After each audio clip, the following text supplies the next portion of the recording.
Hey, what's up, everybody? It's a couple of things I want to go over today as far as what I do when I'm setting up my rig, whether it's the portable or if it's set up in my studio. Certain things I do.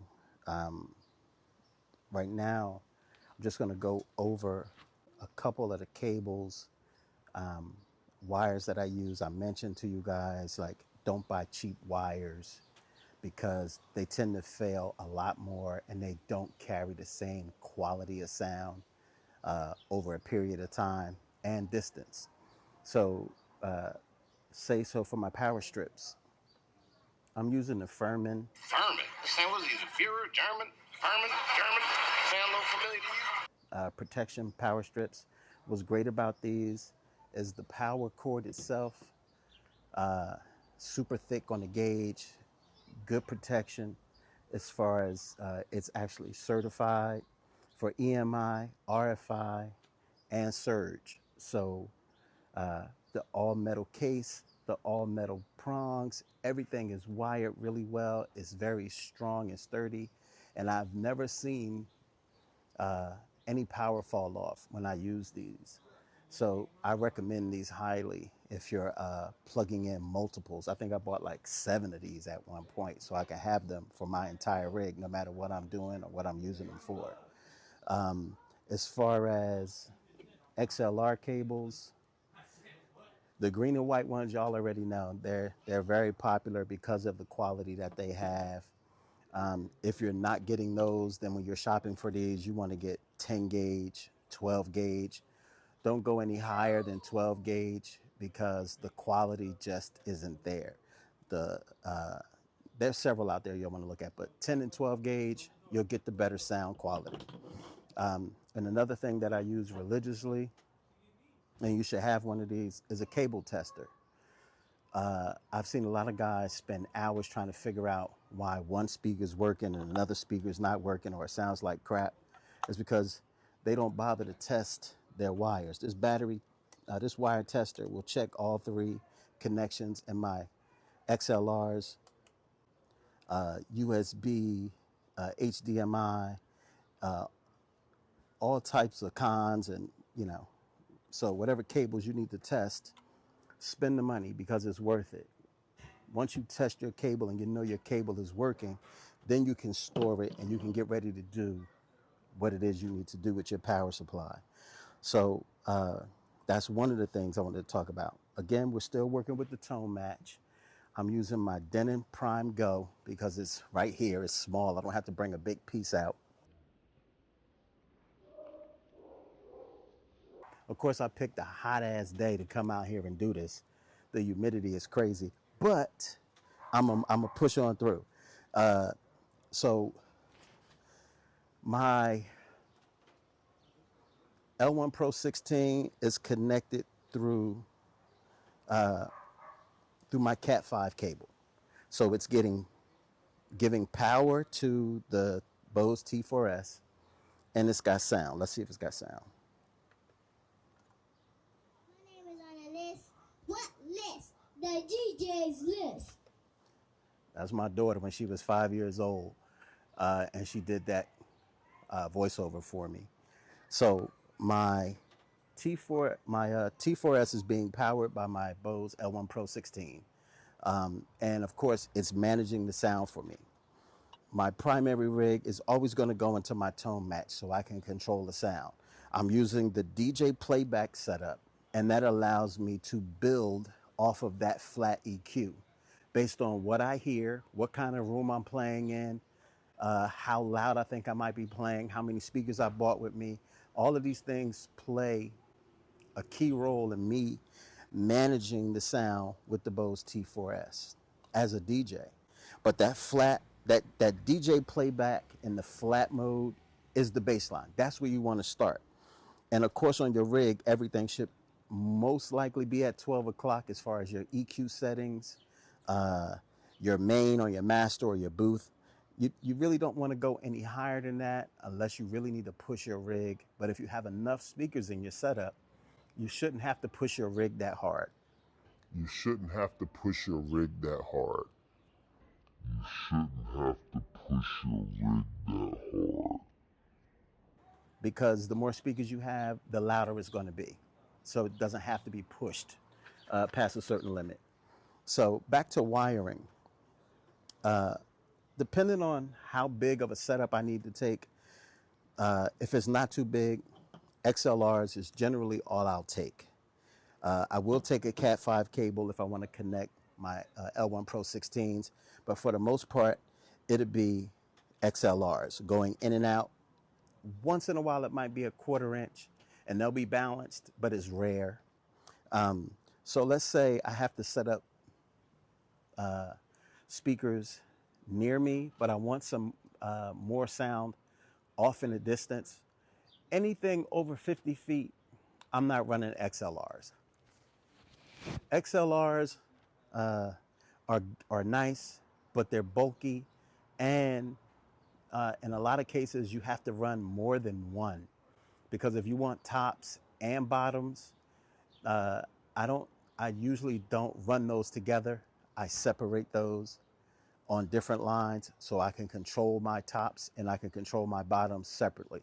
I don't like stacking a top on a bottom and having one feed the other and making adjustments to each speaker.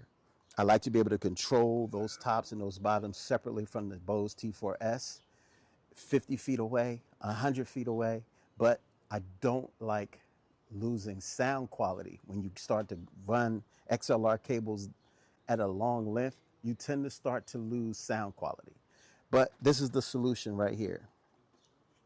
These are 4-channel network cable extenders. They have XLR inputs and outputs, basically a male and a female, but the difference is how they connect. They connect via a Cat 5, Cat 6. You want to get a shielded cable like this one. It's the same type of cable, which is the RJ45 that you would get that comes with the Bose T4S. Now, on the Sub 2s, there is no Cat 5 connection. That only comes on the L1 Pro 16s. So I'm running a complete network connection and getting power from the 16 from a Cat 5 cable. But the only way to make that type of connection for the Bose Sub 2 is I have to plug in with an XLR on the channel, and then with this box, I can plug in my Sub 2. So let's say I have 4 subs and they're all next to each other and I'm going to daisy chain them. I can plug all 4 subs in this way and run each sub into one line on this box. And this box will stay with my subs. I'll plug in a Cat 5 cable into the one box, and then now I only have to run one cable, whether it's 50 feet, 100 feet, 200 feet, away from where those subs are to this joining box here. And now that I've plugged it in, now I've got the other end right here on this. So I'm on line 1 on that box. I'm on line 1 on this box. So now I've made the connection, and this is a 30-foot cable. So there's my sub.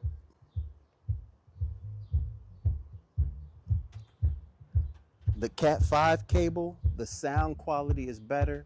These cables are durable.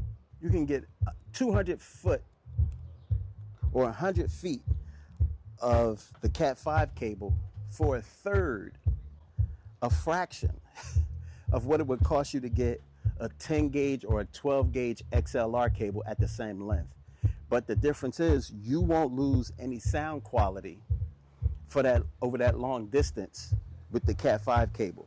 And these bad boys right here make it easy for you to manage your sound. Being able to hook up 4 of these, and what's great is the ones I have are single connects. There's no pass through, but they make these with a pass through. So if I want to have 4 speakers here and 20 feet further or 10 feet further, I can plug in on one side from the jumper and connect another 4 here and run another jumper. There's no end to the versatility that you can get from this type of box.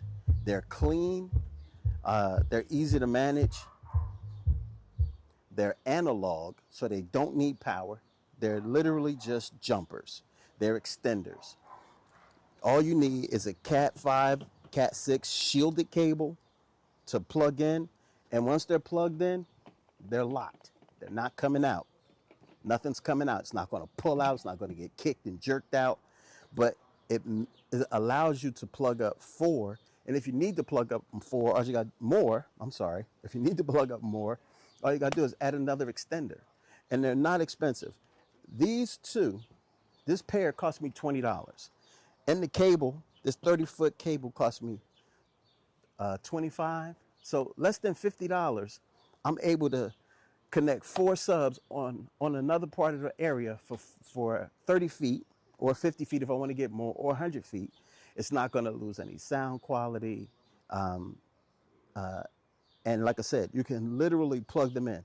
You don't have to daisy chain if you don't want to. But for the most part, the sound quality is basically the same. When your subs are standing side by side like that, and they're getting that same signal fed from one unit going into each one of the subs from line 1, 2, 3, and 4. If you number your subs and put them in the corresponding boxes and the lines, you can track them all the way back to the other end because each box is numbered. Each line is numbered, so you'll know which sub might be giving you problems. You can check the lines, you can disconnect them, especially if you got a cable tester. That'll make a lot of things easier for you, right? So that's generally how I run my subs. I test all of my wires before I get going. I have heavy duty strips, all metal. You don't want plastic. You don't want anything that could get hot and cause feedback and melt. Plastic tends to get hot, tends to melt, and the circuitry is not as good as an all metal surge protector. The Furmans are really good. And like I said, with the tone match, it allows you so much flexibility in your sound. So let me turn this up.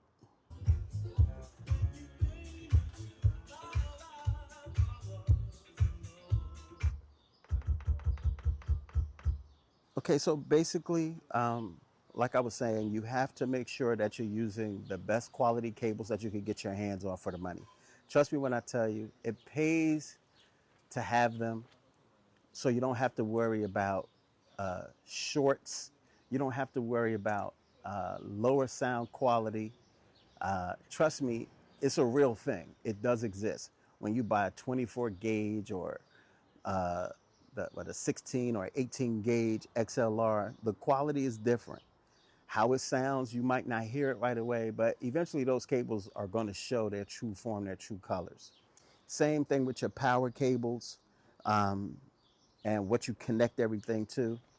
I tend not, even though this has 6 slots, if I'm running subs, 4 is as many slots as I'll use before I use another one of these switches. That's my rule of thumb. If I'm plugging in pieces like my Denon controller, my Bose, if I have to hardwire this and plug this in, I'll plug up to 6. But I don't run them all off of the same line, off of the same breaker. I make sure that I'm running stuff off a different breaker if I can. All of that makes a difference. I've been at parties where people are plugged in and the power goes off, and I'll walk around, I'll see what type of power strip they're using, what kind of cables they're using. I've been at parties where the party was going live and all of a sudden a sub literally caught fire. You could see the yellow light behind the thing just glowing until it finally stopped making sound, and then the flames came out of the back of it. Cheap extension cords, cheap XLRs, pushing the sub to the point of no return. You shouldn't have to push your rig that hard. And then they wonder why they just lost a $1,500 sub because everything they hooked up to it was trash. Test your wires before you go to do your mobile setup, and leave your house to make sure that all of your cables are working. Test them again when you get there if you have to. You're the professional. You have to make sure that everything that you put out sounds good, looks good, and works the way that it's supposed to work. The manufacturer will sell you this saying all you need to do is plug your speakers in and you're good to go. That's the baseline. To take it a step further, you need an external mixer. You need the best cables you can get your hands on. You need the best power supply, uh, the best way to get your power from the wall to protect your equipment to your rig so that when you start playing at higher volumes and these subs and this 16 needs more energy, it can get it without overheating your extension or overheating your circuit and your surge protection so that it doesn't keep cutting off. Plug into more than one outlet in space on one side of the room, on the other side of the room. If you have access to their box and there's nobody there, flip a couple breakers, see what you're playing with so you know, oh, well, I'm plugged in over here for these, I'm plugged in over here for this, I'm plugged in back here for my rig. So I'm set up where I'm spaced out evenly. And if you're not, be mindful of how many extenders you have and what you're using. So that's just the sub.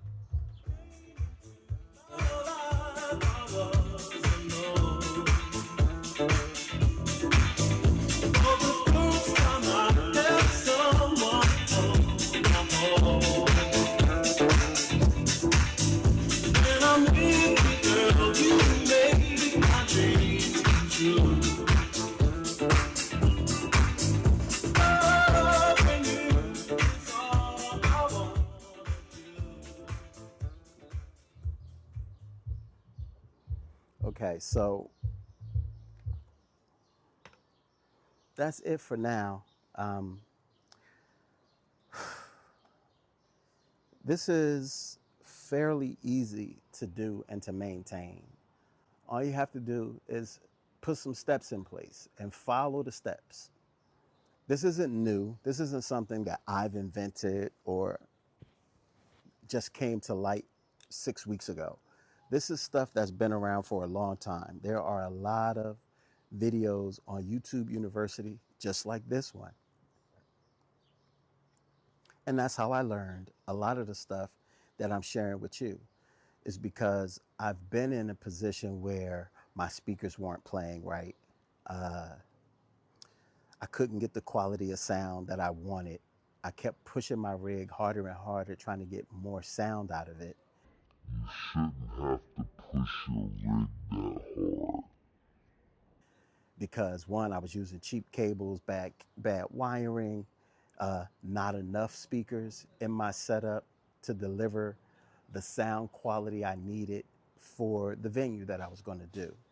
So all of this makes a difference. As a professional, you should know how many people are going to be at the event that you're going to play at, what kind of rig setup you need to take to that venue so that you can perform. And if you do all of that properly and you can make that event a success, then you should be able to get paid what you want to get paid.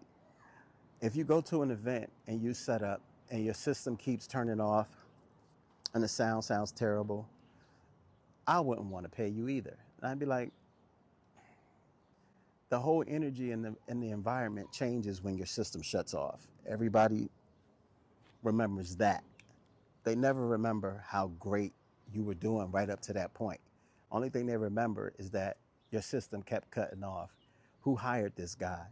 What a trashy system. He couldn't play. That's all they ever remember. But when your system is set up properly, and no matter where they go, they honestly think they're in the club. It's not too loud, but it's heavy, it's warm, it's got bass for days, and it's got mids and highs that aren't penetrating to the point where they just want to leave because it's too loud. Then you did your job right. But These are the steps you have to go to or go through to get to that point.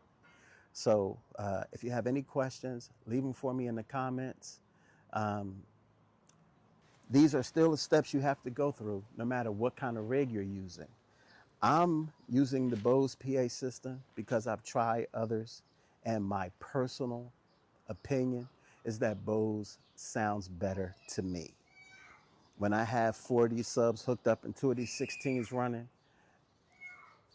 I just know that the quality of the sound is insane. People constantly tell me how warm the system sounds, how nice and clean everything sounds. The bass, oh, I love it's so punchy. That's the type of responses I get. And one of the reasons I get those responses and replies is because I go through all of these steps first before the first record even comes on, before the sound comes on. So I know that my rig is not going to cut off. I know I'm not going to have any fall off in power. I know that my speaker placement is amazing. I don't set my rig up to look aesthetically pleasing. I set my rig up to sound amazing. So you'll see me at a table, but you won't see one rig, one setup on this side and one setup on that side. I don't do that. This is a 6-foot table. If I have a sub and a top on this side and a sub and a top on that side, they're going to cancel out somewhere. I'm going to get some alleys in front of me. I don't set up that way. If I show you some of my setups,